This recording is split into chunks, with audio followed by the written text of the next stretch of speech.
Hello everyone. അപ്പം നമ്മൾ image ഫോർമേഷനെ പറ്റി ബേസിക് ഐഡിയ പഠിച്ചു, ലോസ് ഓഫ് റിഫ്ലക്ഷൻ ഒക്കെ പഠിച്ചു. അപ്പോൾ ഈ റിഫ്ലക്ഷനൊക്കെ വേണ്ടി എന്ത് വേണം? നമ്മൾ സാധാരണ സാധനങ്ങൾ അത്ര നന്നായിട്ട് റിഫ്ലക്ട് ചെയ്യില്ല. അതിനുവേണ്ടി നമുക്ക് എന്ത് വേണം? മിറേഴ്സ് വേണം അല്ലേ? പക്ഷെ നമ്മൾ ഇന്ന് പരിചയപ്പെടാൻ പോകുന്ന മിറേഴ്സ് എന്ന് പറഞ്ഞാൽ നിങ്ങൾ സാധാരണ കാണാറുള്ള മിറേഴ്സ് അല്ല, കുറച്ച് പ്രത്യേക തരം മിറേഴ്സ് ആണ്. അതിൽ ഫസ്റ്റ് ടൈപ്പ് ഇതാണ്.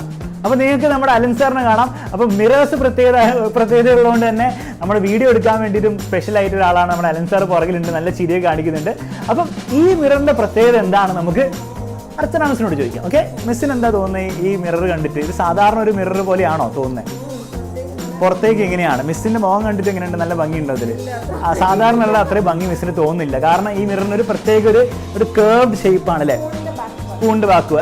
മിസ്സിന് കറക്റ്റ് ഒബ്സർവേഷൻ. നിങ്ങൾക്ക് ഇതുപോലത്തെ ഓക്കെ. അപ്പോൾ ബേസിക്കലി ഇതിന് ഞാൻ സ്പെറിക്കൽ മിറേഴ്സ് എന്ന് പറഞ്ഞാൽ മിസ്സിന് കുറ്റം പറയാനുണ്ടാവോ? വേണമെങ്കിൽ അല്ല, എനിക്ക് വേണ്ട ഒരു സ്ഫിയർ ഇങ്ങനെ ഉണ്ടാക്കിക്കൂടെ? ഇത് വെച്ചിട്ട് ഇങ്ങനെ ഒരു സ്ഫിയർ ഉണ്ടാകാൻ പറ്റും. അതുകൊണ്ട് തന്നെ ഞാനിതിൻ്റെ സ്പെറിക്കൽ മിറർ എന്ന് പറയും. ഇതിൽ മിററിന് ജസ്റ്റ് എന്താണ് കുറച്ചിങ്ങനെ കൺവേഴ്സ്ഡ് ആണെന്നേ ഉള്ളൂ, ഇങ്ങനെ വിടുത്തി നിൽക്കുന്നതല്ലേ ഉള്ളൂ, പിടിച്ച് വലിച്ച പോലെ തോന്നുന്നല്ലേ ഉള്ളൂ, അത്രയല്ലേ ഉള്ളൂ. വേറെ കുഴപ്പങ്ങളൊന്നുമില്ല. ഓക്കെ, അപ്പോൾ ഇതൊരു ടൈപ്പ് മിററാണ്. ശരി, ഇനി ഇതേപോലത്തെ വേറൊരു മിറർ കാണിക്കാം. ഇതിന് മിസ് എന്താ തോന്നുന്നത്? അതല്ലാണ്ട് ഇതിന് ഷേപ്പിന് എന്താ തോന്നുന്നത്? സ്പൂണിൻ്റെ ഉള്ളിലാണ്. അപ്പോൾ ബേസിക്കലി മിസ് ഐഡന്റിഫൈ ചെയ്ത് സ്പൂണിൻ്റെ ഉള്ളിൽ സ്പൂണിൻ്റെ പുറമാണ്. പക്ഷേ ഇതൊരു മിററാണ്, കാരണം കാണാൻ പറ്റുന്നുണ്ട് ഉള്ളിൽ. പക്ഷെ തലകുത്തിനെയാണ് മിസ്സിന് കാണാൻ പറ്റുന്നത്. അപ്പോൾ ഇതിലെല്ലാം തലകുത്തിനെയാണ് നിങ്ങൾക്കും കാണാൻ പറ്റുക. ഓക്കെ, അപ്പം എന്തായിരിക്കും തലകുത്തിനെ കാണാൻ പറ്റുന്നുള്ള കാര്യമൊക്കെ നമുക്ക് പിന്നീട് മനസ്സിലാക്കാം. ഈ രണ്ട് മിറേഴ്സിന് വേറെ വേറെ പേരുണ്ട്. രണ്ടും സ്പെറിക്കൽ മിറേഴ്സ് ആണ്. കാരണം ഇതും ഒരു സ്ഫിയറിന്റെ ഭാഗമല്ലേ? സമ്മതിക്കൂലേ? ഇങ്ങനെ ഒരു സ്ഫിയറിന്റെ ഭാഗമാണ്. അപ്പോൾ രണ്ട് സ്പെറിക്കൽ മിറേഴ്സ് ആണ്. ഈ രണ്ട് സ്പെറിക്കൽ മിറേഴ്സ് വേറെ വേറെയാണ്. കാരണം ഇതിന് നേരെ കാണാം, ഇതിൽ ഇങ്ങനെ കാണുന്നത്, ഇതിന് ഉള്ളിലേക്കാണ്, സ്പൂണിൻ്റെ ഉള്ളിൽ അങ്ങനെയൊക്കെയാണ്. അപ്പോൾ ഈ മിററിനെ എന്ത് വിളിക്കും? ഇതിനെ കോൺകേവ്. കാരണം ഇതിനെ ഓർത്ത് വെക്കുക, ഒരു കേവ് പോലെയാണെന്ന് പറയാം. ഒരു കേവിന്റെ ഷേപ്പ് അല്ലേ ഇത് അല്ലേ? ഇത് കോൺവെക്സ്. അതിന് പ്രത്യേകിച്ച് ട്രിക്കൊന്നുമില്ല, അതങ്ങനെ ഓർത്ത് വെക്കുക. Concave അല്ലാത്തവൻ convex. ഓക്കെ, അപ്പം ഇത് കോൺകേവ് മിറർ, ഇത് കോൺവെക്സ് മിറർ. ഇതിന്റെ മെയിൻ പ്രത്യേകത എന്താണ്? അത് തലകുത്തിനെയാണ് അല്ലേ? പക്ഷെ എപ്പോഴും തലകുത്തിനെ ആയിരിക്കും ഇതിന്റെ. ഞാൻ ദൂരെ വെച്ചാലോ തലകുത്തിനെയാണ്, അടുത്ത് വെച്ചാലും തലകുത്തിനെയാണ്. നമുക്ക് ശരിക്കും അടുത്തുണ്ടോ നോക്കിയാലോ?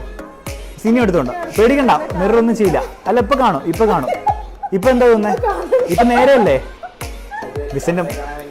നമുക്ക് ക്യാമറ കാണാൻ വേണ്ടിട്ട് നിങ്ങൾ കണ്ടോ? ക്യാമറ മനസ്സിലായി. ഇപ്പൊ നേരെ മിസ് മുഖത്ത് നോക്കിക്കോ, അടുത്ത് വെച്ചു, ഇനി അടുത്ത് വെച്ചു. ഇപ്പൊ മുഖത്തെ വൃത്തിയോടൊക്കെ മനസ്സിലാകാൻ വേണ്ടിട്ട് നമ്മൾ എന്ത് ചെയ്യണം? Concave mirror. അതെ മിസ്സിന്.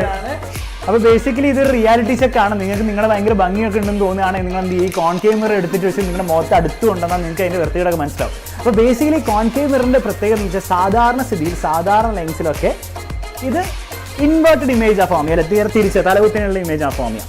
പക്ഷേ ഞാൻ അടുത്ത് കൊണ്ടുവന്നാൽ, ഒരു ഭയങ്കര അടുത്ത് കൊണ്ടുവന്നു കഴിഞ്ഞാൽ നിങ്ങൾക്ക് എന്താണ് ഉള്ളിൽ കാണാൻ പറ്റുക? നേരെയുള്ള ഇമേജ് കാണാം, അതേസമയം ഭയങ്കര എൻലാർജ്ഡ് ആയിട്ട് മാഗ്നിഫൈഡ് ആയിട്ടുള്ള ഇമേജ് കാണാം. ഓക്കെ, അപ്പം അതന്നെ. അപ്പം ഇതിൻ്റെയൊക്കെ മിസ്റ്ററി മനസ്സിലാക്കാൻ വേണ്ടി നമ്മളിങ്ങനെ ഇരുന്ന് സംസാരിച്ചിരുന്നുകൊണ്ട് കാര്യമില്ല.